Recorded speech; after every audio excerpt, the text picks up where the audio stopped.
नमस्कार, आप देख रहे हैं आज की खबर। मैं हूं आपके साथ नीलम। शुरुआत करेंगे हेडलाइंस के साथ। बीजेपी अध्यक्ष अमित शाह ने जारी किया बीजेपी का घोषणा पत्र, किए गए कई लोक लुभावने वादे। बीजेपी के घोषणा पत्र पर मायावती का पलटवार, कहा बीजेपी नाटकबाजी करने में कोई कसर नहीं छोड़ रही।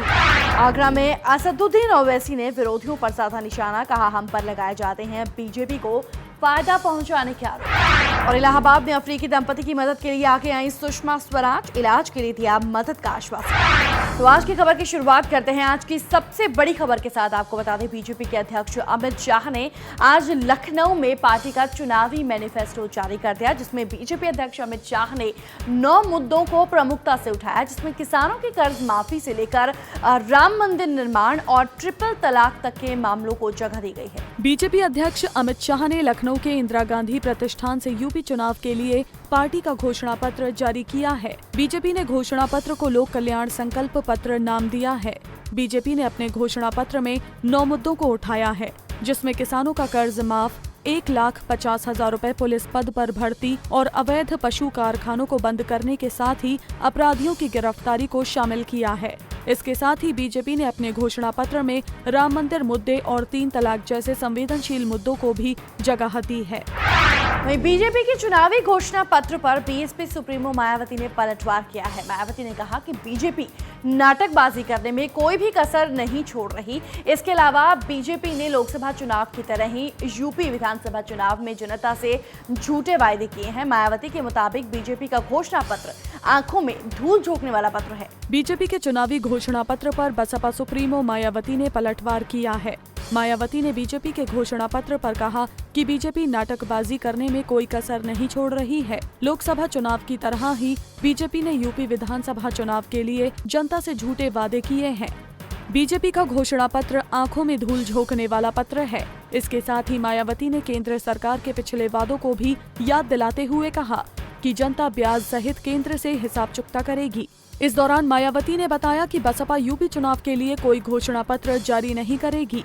आपको बता दें कि बसपा ने 2012 विधानसभा चुनाव में भी घोषणा पत्र जारी नहीं किया था। वहीं प्रदेश में सियासी जमीन तलाशने के लिए उतरे एआईएमआईएम के अध्यक्ष असदुद्दीन ओवैसी ने आगरा में एक चुनावी जनसभा को संबोधित किया। चुनावी जनसभा को संबोधित करते हुए ओवैसी ने कहा कि मुझ पर बीजेपी को फायदा पहुंचाने के आरोप लगाए जाते हैं। एआईएमआईएम के राष्ट्रीय अध्यक्ष असदुद्दीन ओवैसी सियासी जमीन तलाशने के लिए प्रदेश में एक के बाद एक जनसभाएं कर रहे हैं।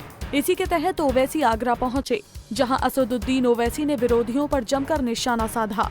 उन्होंने कहा कि विपक्षी पार्टी के नेता मुझ पर आरोप लगाते हैं कि ओवैसी बीजेपी को फायदा पहुंचाता है। साथ ही सपा सरकार पर हमला बोलते हुए कहा कि अखिलेश के विकास और मोदी के विकास में कोई अंतर नहीं है। आपको बता दें कि सपा सरकार ने ओवैसी को आगरा रैली करने की इजाजत नहीं दी थी, जिसके बाद ओवैसी ने चुनाव आयोग से रैली की इजाजत मांगी थी। और विदेश मंत्री सुषमा स्वराज की दरियादिली एक बार फिर से सामने आई है। सुषमा स्वराज ने अपनी बच्ची का इलाज करवाने आए अफ्रीकी दंपति की मदद के लिए हाथ आगे बढ़ाया है। दरअसल अफ्रीकी दंपति का वीजा खत्म होने और अपनी बच्ची का इलाज करने के लिए हर संभव मदद का आश्वासन सुषमा स्वराज ने दिया है। एक ट्वीट पर लोगों की मदद करने वाली विदेश मंत्री सुषमा स्वराज एक बार फिर मदद के लिए सामने आई हैं। इस बार पश्चिमी अफ्रीका के घाना के रहने वाले एक परिवार की मदद के लिए सुषमा ने हर संभव मदद का आश्वासन दिया है। दरअसल सेरेब्रल पॉलिसी की बीमारी से पीड़ित अबीना को उसका परिवार अफ्रीका से इलाज करवाने के लिए इलाहाबाद लेकर आया था, लेकिन पीड़ित परिवार को 6 महीने के मेडिकल वीजा की जगह 1 महीने का टूरिस्ट वीजा दे दिया गया, जिसके बाद पीड़ित परिवार ने विदेश मंत्रालय से मदद के लिए गुहार लगाई। As you might have seen on Twitter, my husband sent a tweet to Madam Sushma Swaraj to help us extend our visa on humanitarian grounds, and she responded positively, and we are hoping you will soon see it and carry on with the surgery. Yes. वहीं doctor ने बताया कि इलाज होने के बाद बच्ची जल्द से जल्द ठीक हो जाएगी। एक ह्यूमैनिटेरियन ग्राउंड में मेडिकल की ज़रूरत है, तो उस पर मिनिस्ट्री चाहे तो कर सकती है। लेकिन आने के बाद जब हमें पता लगा टूरिस्ट वीज़ा, तो हम लोग बहुत परेशान हो गए थे कि इनका टूरिस्ट वीज़ा 2 फरवरी को ख़त्म हो जाएगा और उनके फादर, उनकी अपनी प्रॉब्लम्स वहाँ पे है, तो वो अभी घाना वापस चले गए हैं। उनकी मदर और बच्चे हैं, तो रिस्पॉन्सिबिलिटी हमारे सभी के ऊपर आती है।